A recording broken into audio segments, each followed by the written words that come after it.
3 kilomètres jusqu'à la fin du monde. On retrouve Adi, diminutif de Adrian, un jeune garçon de 17 ans qui rentre chez lui pour les vacances dans ce petit village dans le delta du Danube, donc nous sommes en Roumanie. Le lendemain, au petit matin, ses parents le retrouvent le visage tuméfié et questionné. Adi va raconter qu'il a été agressé par 2 jeunes du village. Alors, son père, très courroucé, on le saurait tous, va voir le chef de la police locale afin d'éclaircir ce qui s'est passé. Là, nous sommes dans un petit village, donc tout se sait et rapidement, les 2 agresseurs sont identifiés. Ce sont 2 frères, fils d'un notable local influent et qui ne font aucune difficulté pour expliquer leur acte de sauvagerie. On lui a cassé la figure, oui alors ? Parce que c'est un pédé. Quel est le mal y a-t-il à ça ? Oui. Adi a embrassé, et fougueusement, un touriste de passage. Voilà le mal. Notre fils, homo ? Non, c'est pas possible. Les parents ne peuvent pas croire que leur fils est malade. Oui, malade. Être homo ne peut relever que de la maladie. Et qu'a-t-on fait pour cela ? se demandent les parents. A-t-il eu des mauvaises fréquentations ?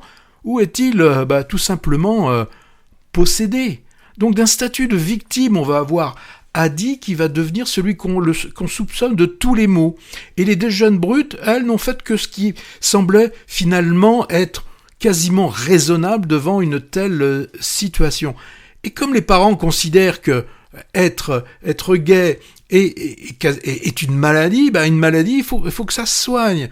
Et si c'est pire, si c'est une possession, le mieux, c'est d'abord d'enfermer le mal, MAL, dans la maison, et de faire intervenir un spécialiste face au malin, c'est-à-dire le curé, pour exorciser. Voilà ce que nous propose Emmanuel Parvu, le réalisateur de ce film. Donc, un film qui va commencer comme un peu un film policier, parce qu'au début on cherche un petit peu ce qui s'est passé, et le changement de direction est radical pour être vraiment clair. C'est un film qui dénonce la bêtise latente, l'obscurantisme et de l'homophobie que l'on peut malheureusement qualifié de banal. Alors la charge va être vivement menée. Alors à tour de rôle, le clergé, l'administration locale, la bêtise crasse de tous ceux qu'on pourrait les appeler des rednecks locaux, et même la médecine est pointée du doigt, parce que on voit un médecin qui n'est pas contre le fait de qualifier quasiment l'homosexualité comme étant une maladie. Donc on va voir là, ça va nous montrer en fait tous ces arrangements qui existent entre adultes, toutes ces combines, et où ce qui va être le plus important c'est l'intérêt particulier.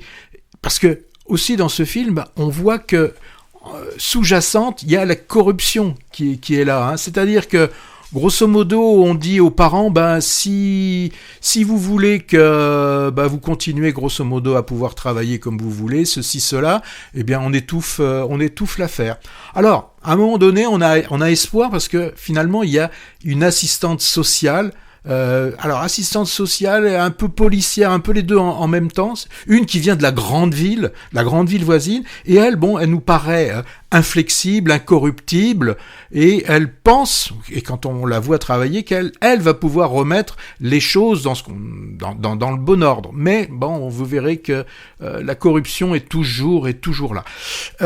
Film avec une mise en scène très intelligente. Alors, en plus, pourquoi je dis en plus, dans ce film, il y a une très belle photo d'une campagne qui est très belle, écrasée de soleil, c'est le plein été, donc une beauté qui tranche avec cette bassesse de tous ces êtres humains. Le film reste néanmoins optimiste. On peut imaginer que cet Adrian aura une vie plus facile lorsque finalement il va quitter ce village, il ira faire des études, et on espère pour lui qu'il évitera d'y revenir. Alors le film a été distingué lors du dernier festival de Cannes par la Queer Palm. Voilà, donc moi c'est vraiment un des films que j'avais pu voir à Cannes qui m'avait vraiment marqué, un film fort, voilà, sur l'homophobie banale.